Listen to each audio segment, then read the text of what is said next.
ကျွန်တော်တို့ဒီနည်းလမ်းလေးသိထားမယ်ဆိုရင်ပေါ့နော်ကျွန်တော်ဒီ laptop တို့ကျွန်တော် desktop တို့မှာကျွန်တော်တို့ Wi-Fi တွေပဲချိတ်ပြီးပါဗျာကိုက Wi-Fi passport မိသွားတာမျိုးဆိုရင်ကျွန်တော်တို့ဒီနည်းလမ်းလေးနဲ့ကျွန်တော်တို့ Wi-Fi passport တွေပြန်ရှာလို့ရပါတယ်ဆိုတော့ကျွန်တော်တို့ပထမဆုံးကတော့ကျွန်တော်တို့ Windows R လေးနှိပ်လိုက်ပါပြီးရင် CMD လို့ရိုက်ထည့်လိုက်ကျွန်တော်တို့က prompt box လေးကြာလိုက်ပေါ့နော်ဆိုတော့အဲ့မှာကျွန်တော်တို့ဒီ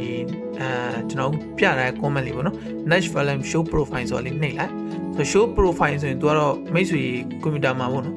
ကျွန်တော် Windows မှာကျွန်တော်တို့ join ခဲ့ဖူးသမျှပေါ့နော်အရင်မှာရောအခုရော join ထားတဲ့လက်ရှိရောအရင်ရော join ထားတဲ့ကျွန်တော် Wi-Fi list တွေပေါ့နော် name တွေအကုန်လုံးသူချပြီးတယ်အဲ့ဒီမှာမိတ်ဆွေပဲ Wi-Fi ရဲ့ password ကိုသိချင်တဲ့အခါကျရင်ကျွန်တော် comment ကြောင်းလေးထည့်ရိုက်ထည့်လိုက် Next Volume Show Profile ပြန်ဆိုရင်ကျွန်တော်တို့ space လေးတစ်ချက်ချပြီးလိုက်ပေါ့နော် show profile ပြီး name လို့ရိုက်လိုက်ပြီး equally name ပြီးကျွန်တော်တို့ command အပေါ် command လေးနှစ်ခုနဲ့ပေါ့နော်ပြီးကျွန်တော်အဲ့ name နေရာမှာမိတ်ဆွေသိချင်တဲ့ wifi ရဲ့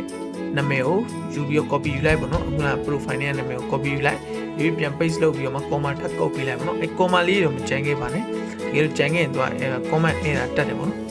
အဲ့ဒါဆိုရင်တော့အဆင်မပြေဘူးပြီးရင်ကျွန်တော်တို့ command ကုတ်ပြီး key equal clear ပေါ့နော်အဲ့လိုရိုက်လိုက်ကြာလာပြီနော်ကြာလာပြီဆိုရင်ကျွန်တော်ဒီမှာ security setting ဆိုတဲ့ part ထဲမှာကျွန်တော်ဒီမှာ key content ကတော့မိတ်ဆွေရဲ့အခုအဲ့ wifi ရဲ့ password ပေါ့နော်ဒီမှာအခုကျွန်တော်ဒီ MICC9 ဆိုရင်ကျွန်တော် ASDFT ပေါ့နော်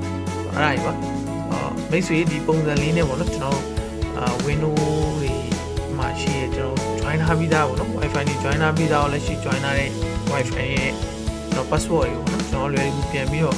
ရှာကြည့်လို့ရပါတယ်ပေါ့နော်အဲ့ဒီကိစ္စလေးကျွန်တော် share လေးလုပ်ပြီးကျွန်တော်ပါကျေးဇူးတင်ပါတယ်